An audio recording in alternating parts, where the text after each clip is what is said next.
the inaugural meeting of the Partnership for African Vaccine Manufacturing 8 months ago, significant progress has been made.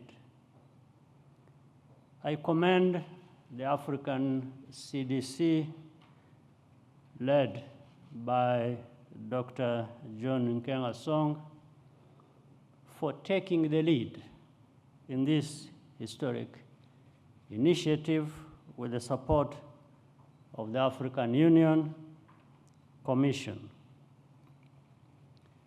Other partners and leaders, many of whom are represented here today, have also made decisive contributions to advancing this agenda.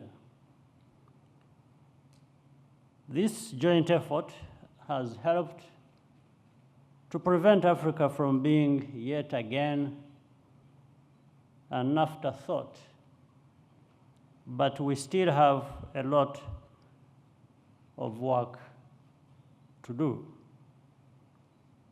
Africa's challenges during the COVID pandemic in securing timely access to tests, therapeutics, and vaccines have served as a constant reminder that we need to be doing things for ourselves. This is not a new problem, but a crisis of public health is literally a matter of life and death. Africa must therefore build manufacturing and scientific capacity with a sense of urgency. We can and must do something new and different. And when I say we need to do things for ourselves, that does not mean acting alone. Vaccine research and production is fundamentally a global enterprise. We therefore have to work in a partnership with each other as Africa, and also with key partners around the world.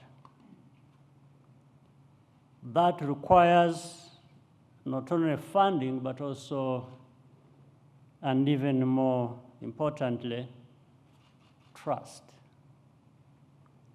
One of the most important developments since our last meeting is the entry into force of the new African Medicines Agency. I commend the African Union Special Envoy, Dr. Michel Sidibe, for his role in accelerating this process. It is essential to maintain the momentum and fully establish this agency, without which Africa cannot independently authorize and regulate medicines and vaccines. Producing vaccines on our continent is also an opportunity for trade and investment. That's why the presence here of the Secretary General of the African Continental Free Trade Area Secretariat is so crucial. Rwanda and Senegal have concluded agreements with the BioNTech to begin the end-to-end production of mRNA vaccines as early as next year.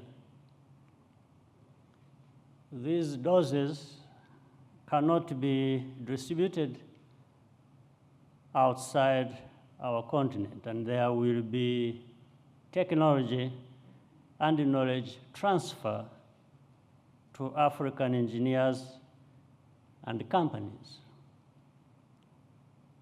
Through its mRNA Tech Transfer Hub in South Africa, the World Health Organization is working with South African companies to build a valuable knowledge base for our continent.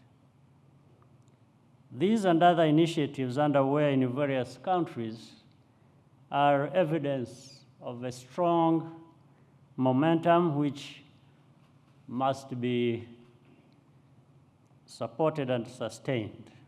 Because of this terrible pandemic, an opportunity has been created to fundamentally change the pharmaceutical production landscape on our continent.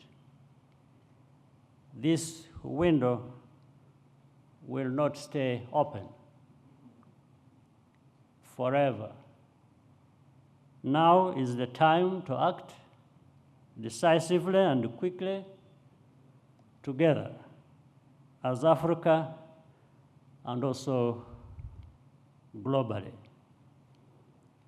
I wish you a successful conference, and I thank you for your kind attention.